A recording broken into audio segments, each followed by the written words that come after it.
Tem gente que acha que vai conseguir se aposentar em todas. Não, tem que escolher uma. Então, quais são essas 6 regras aqui que foram criadas? A regra de transição por idade, que é o objetivo desse vídeo aqui hoje. Inclusive, na semana passada, eu falei sobre um outro regramento. Vamos ver qual que é aqui, ó. O pedágio de 50% por pontos, o pedágio de 100%. Esse aqui eu falei na semana passada. Tempo e idade mínima progressiva. E, por último, a especial por agentes nocivos. Então, basicamente, para substituir a antiga aposentadoria por idade, foi criada a transição por idade, que é o objetivo desse vídeo aqui hoje. E para substituir a antiga aposentadoria por tempo de contribuição, foram criadas esses outros regramentos, essas outras regras aqui por tempo de contribuição. E para quem é? Agora vamos lá. Para quem é esses regramentos aqui? Como eu disse, para você aí que vinha pagando seu INSS, ou você aí, advogado, contador, tá com seu cliente aí, você precisa identificar se lá na data 13 de novembro de 2019 ele teve direito a se aposentar ali nos regramentos antigos. Se ele não conseguiu atingir aqueles regramentos, ele acabou entrando em uma dessas 6 regras de transição que foram criadas nessa data. E para deixar mais detalhado aqui para você ainda, ah, tá, Ana, eu entendi, mas e aí, eu tô trabalhando por conta própria, serve para mim, né, ou para o meu cliente? Ah, hoje eu tô desempregado, serve para mim, funciona para mim? Como é que é? Me explica melhor como que isso funciona. Pois bem, se você aí é um segurado obrigatório, funciona. Se você é um facultativo, funciona, tá? Quem são essas pessoas? Veja se você, onde que você se encaixa, me conta aqui. Até falando aqui um pouquinho, gente, eu sou de Minas Gerais, né? Me conta aqui um pouquinho de onde que você é. E agora que eu vou mostrar aqui, né, me conta que se você é um segurado obrigatório, se é um facultativo, onde você está se identificando hoje. Porque a nossa vida contributiva, ela vai se alterando ao longo do tempo. Isso acontece com todos nós, né? Eu, por exemplo, nem sempre tive um CNPJ, eu já trabalhei de carteira assinada.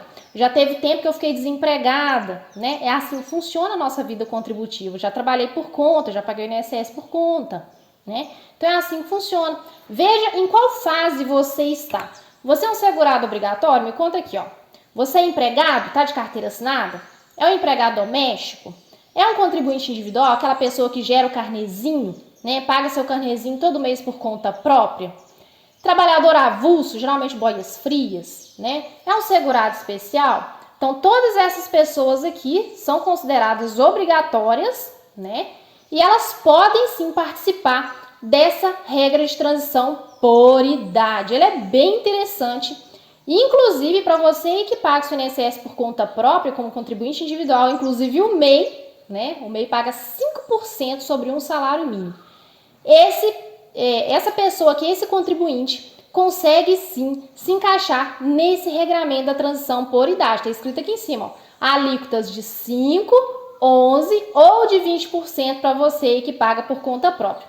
Não vou me aprofundar nesse vídeo sobre essa questão das alíquotas, mas se você quiser entender mais sobre esse assunto, né, ser um amante dessa área assim como eu, você pode estar assistindo um vídeo. Eu tenho um vídeo, vou deixar aqui na descrição, logo aqui embaixo, uma indicação de um vídeo bem completo, onde eu falo somente sobre as alíquotas para você que paga por conta própria, tá?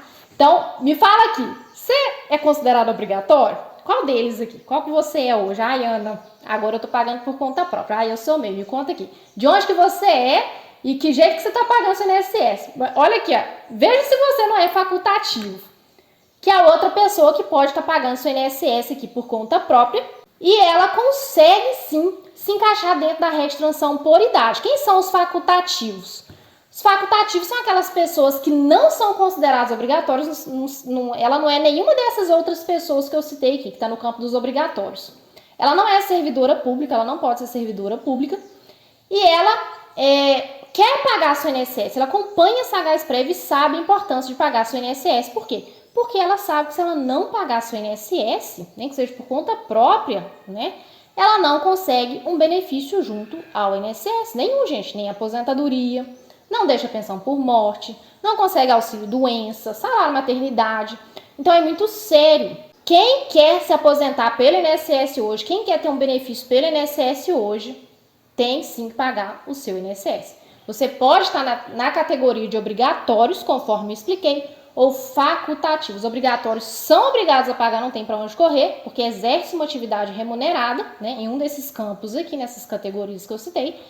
E os facultativos não têm obrigação de pagar seu INSS, porém, elas querem sim estar fazendo esse recolhimento, porque sabe da importância disso. Inclusive aqui um exemplo são as donas de casa. Muitas nem sabem que podem, né, se aposentar e acabam deixando para depois. Se você conhece uma dona de casa, manda esse vídeo. Já avisa para ela, olha fulano, dona Maria, você tá aí trabalhando em casa, lavando roupa, cuidando dos filhos, do marido, da casa. Ó, você tá pagando seu INSS? Aí eu falo, não tô. Ah, você sabia que se você não pagasse, você não consegue se aposentar? Eu falei, não sabia. Então como é que eu faço? Você pode estar pagando como facultativa. Tem um vídeo bem completo somente para as donas de casa e também outro que eu falo somente sobre os facultativos e outro que eu falo só sobre os obrigatórios. Vou deixar aqui embaixo para vocês se aprofundarem depois.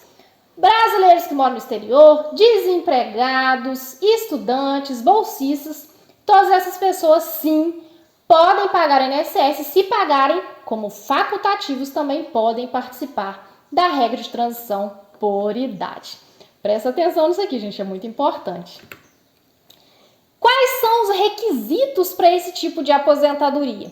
Para os homens, anota aí, 15 anos de contribuição, 180 meses de carência, 65 anos de idade. Ana Paula, o que é esse 180 meses de carência? Eu já sei que tem tempo de contribuição, mas nunca falo desse negócio de carência. A carência, ela é muito parecida com o cômputo do tempo de contribuição, mas não é igual, tá? O cômputo da carência é diferente do cômputo do tempo de contribuição.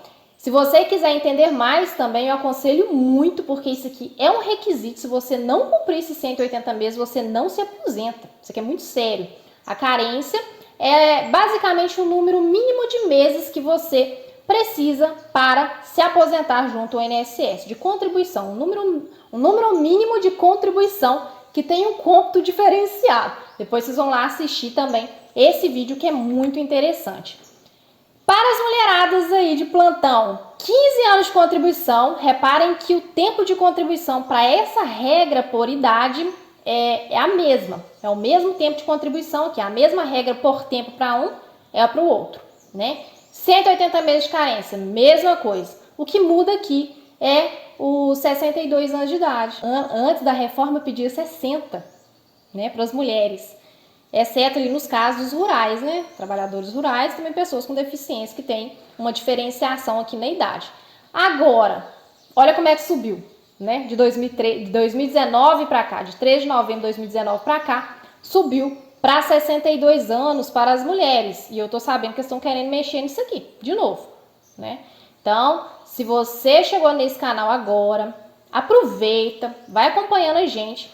Porque esse vídeo que eu tô fazendo, esse aulão que eu tô fazendo para você, que é um leigo no assunto, que tá querendo entender seus direitos, né? Ou se você é um profissional da área, um contador, um advogado, que tá querendo se aprofundar nesse universo, né? Que é muito extenso, você precisa saber disso. Ficar atento aí às novas reformas que podem sim acontecer, mas saiba que essa aula que eu tô colocando aqui hoje, que é no finalzinho de 2025, tá valendo ainda. E se caso tiver alguma alteração, eu vou vir aqui falar com vocês. Talvez você vai assistir essa aula depois dessa postagem, né? Depois de 1 ano, 2 anos. Então é só você ficar atento. Mudou alguma coisa? Não. Então tá valendo isso aqui tudo que eu tô mostrando aqui para vocês, que eu ainda vou mostrar. Então vamos lá, que é o que interessa. Qual vai ser o valor da sua aposentadoria, da aposentadoria do seu cliente que escolher essa regra de transição por idade, né? Lá no finalzinho do vídeo eu vou mostrar um caso real que aconteceu aqui no meu escritório. Eu também tenho um escritório previdenciário, que eu faço essa análise aqui para vocês. Para você entender como é que funciona essa questão da escolha, da melhor regra, né? E questão dos valores também. Vocês vão ficar assim de boca aberta com o que eu descobri nesse caso. Quem me assistiu no pedaço 100% ficou assim, gente, eu achei que eu achava tudo, que eu sabia de tudo. E nossa, como que tem... Existem detalhes, né? Vocês vão ver como que existem detalhes aqui também, tem estratégias. Segura aí. Mas vamos lá, qual que será o valor da sua aposentadoria ou do seu cliente nessa regra de transição por idade? Primeira coisa que você tem que saber, o INSS vai considerar toda a sua vida contributiva, ou pelo menos ele deveria considerar, né? Então ele vai pegar ali o seu CNIS, que é o extrato previdenciário, né? A sua carteira de trabalho, guia de pagamento, se caso você pagou seu INSS por conta própria, olerites, né? Caso você esteja trabalhando de carteira assinada e fica assim meio cismado, né? Se o INSS está computando certo, se não está, você vai guardando, guarda tudo, tá? Então, um conselho que eu vou dar aqui, guarda tudo que você tiver aí de documentação, guarda, faz uma pasta, escaneia. Você tem carteira de trabalho, abre em cima de uma mesa, vai tirando foto de 2 em 2 páginas bem nítidas, né? E vai salvando num lugar assim bem seguro, porque futuramente você vai precisar desse documento. Não adianta correr, que o INSS pede mesmo essa documentação aqui para conceder sua aposentadoria.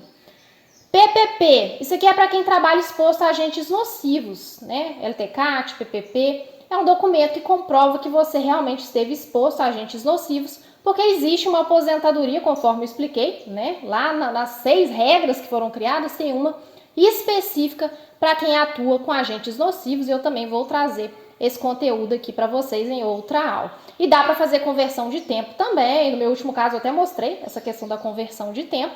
Então, é muito interessante. São esses documentos. Se você já tiver, né? Você tem esses documentos aí, já vai guardando, já vai organizando eles, deixa aí né, bem organizado, salva, tira fotos, escaneia. O que vocês puderem fazer para preservar, né? A originalidade desses documentos, você preserve. Faça isso. Você segurado, leigo, você profissional que você tiver com seu cliente aí.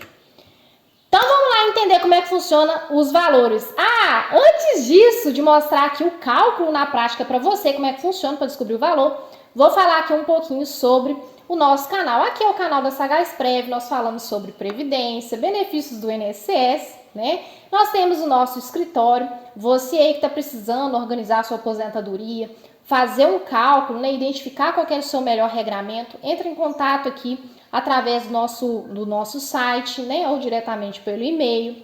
Se você é um contador, um advogado, um profissional dessa área, inclusive contadores, advogados, administradores e economistas também podem trabalhar nessa parte aqui de cálculos, de planejamento previdenciário, e é por isso que eu tenho um curso bem completo, Formação Planejador de Sucesso, né, que eu estou deixando o link aqui para vocês, logo aqui embaixo na descrição, para vocês conhecerem um pouquinho mais, né? Entenderem como é que funciona esse universo, esse mundo previdenciário. Eu ensino tudo na prática. Se você está começando na área, tem planilhas, às vezes você não quer investir agora no sistema de cálculo, lá eu mostro utilizando as minhas próprias planilhas de cálculos. É do 0 ao avançado, enfim, é muito completo. Então fique à vontade, se inscreva nesse canal se você ainda não tem inscrito. E claro, se você estiver gostando desse conteúdo, por que não, gente? Deixa seu joinha, dá um joinha, compartilha, porque quanto mais interação você tiver aqui comigo, me conta de onde que você é, vamos bater papo aqui. Por quê? Porque assim o YouTube vai entender que isso aqui é um conteúdo relevante, eu acredito muito que seja um aulão completo desse aqui.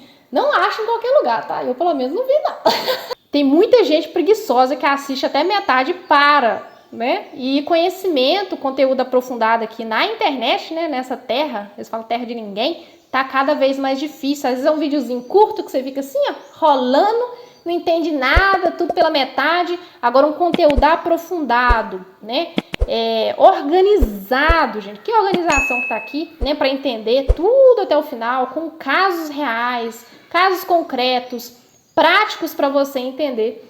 Eu acredito que não tenha não, tá? Então, se você ficou até o final aqui e gostou, acha nobre esse objetivo da gente levar conhecimento previdenciário para todas as pessoas, que é o que a gente quer, é a nossa missão mesmo fazer isso. Eu fico por aqui. Até a nossa próxima prosa. Fique com Deus. Tchau, tchau.